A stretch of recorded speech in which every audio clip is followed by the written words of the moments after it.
everything was gone. There are things that may happen when you look at it, you don't even know where it came from. You don't even know, you can't even make up how it started. And then where did the people come from? And where are you going to go to? You don't even know where to go to. How are you going to look for it? If you don't take time, you'll be hopeless. Frustration will come in. Where am I going to go to? You just turn around. Why the people were grieved in their soul, they were broken, they were discouraged. David encouraged himself. Listen, my sister. Listen to me, everyone. You must learn to encourage yourself in the Lord. You must learn to encourage your heart in the Lord. You must learn to tell yourself that it is not all over. David could have accepted that it was all over. So all my labor in life is gone like that. So this is how my family is gone, will be gone. So is that what God will use in paying me with all my faithfulness? You see, that's what the devil will want you to think. When you begin to reason negatively, you will see hopelessness, you will see frustration. And the next thing is, well, no problem. Let me go and see how to start life afresh. But David encouraged himself in the Lord. Tell somebody, encourage yourself in the Lord. Encourage yourself in the Lord. David encouraged himself in the Lord. And when he encouraged himself, he now remembered there is the possibility of asking to know something from the Lord. And he inquired. And the Lord said, go. Without fear, you will pursue and overtake them, and without fear, recover all. There is hope in the Lord. When discouragement hits your heart, remember, you are not yet finished because God is there to tell you what to do. When frustration is setting in, things are not working out, remember, God is there. He has the answer. When everybody says, well, your own is finished, remember, God has not finished with you.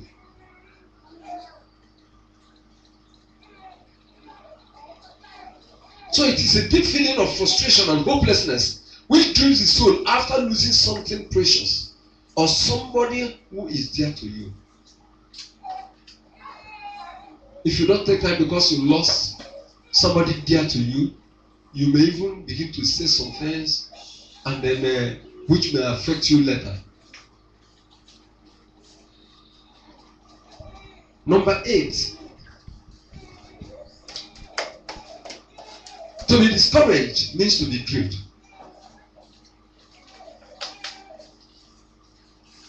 To be discouraged means to be grieved. To be discouraged means to have shortened strength. To be discouraged means to give up hope. It means that your strength is little. A discouraged person has his strength cut short. A discouraged person has his hope cut short. A discouraged person has his expectation cut off. So it's like, what am I living for? Now look at, if you want to understand again another person that was discouraged, look at Naomi. Naomi, when she lost her husband, and later lost her 2 sons, she stood up and said, why are you calling me Naomi, pleasant? God has dealt with me badly, bitterly. Don't call me Naomi again. Call me Mara, bitter. She lost hope in life. She lost all hope in life. She said, look, I'm so old. Even if I marry now, when will the children grow and be of any use to me? Or when will they grow and you marry? In discussing with Ruth, you see 2 characters. Naomi was so discouraged and hopeless. But Ruth, in spite of the dream picture of hopelessness and helplessness, just decided by faith to follow her, even if it means serving her. Let me tell you, the problem today is that people are after the blessing, not after the blessed. People go for blessing. They are not going for the blessed. People go for the gift. They are not going for the giver. That is the problem. Everybody wants gift, but you don't have time for the giver. Oprah considered the words of her mother-in-law, and it was true. Even if she gives birth now, will you wait? When will that one grow to marry you? And you are from a strange land, you are not even from the same country. For any hope that somebody will marry you.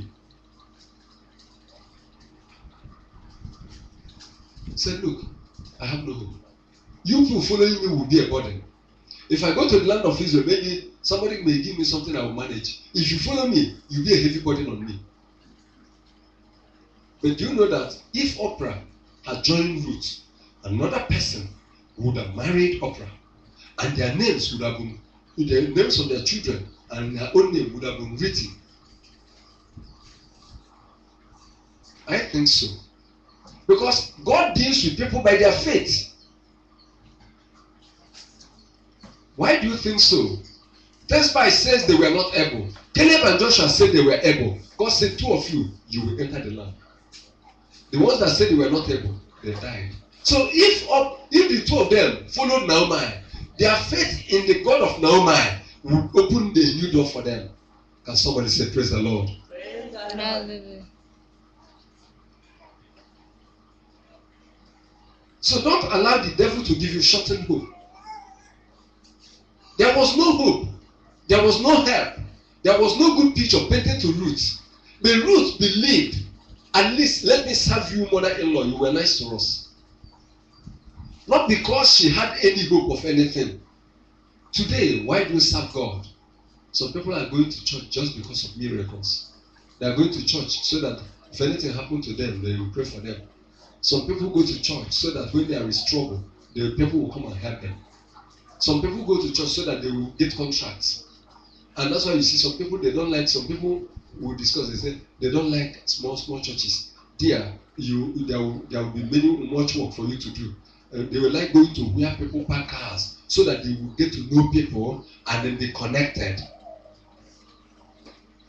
But the wise ones know that when you go to a growing church or a small church, then there you find your place and your gift will begin to manifest.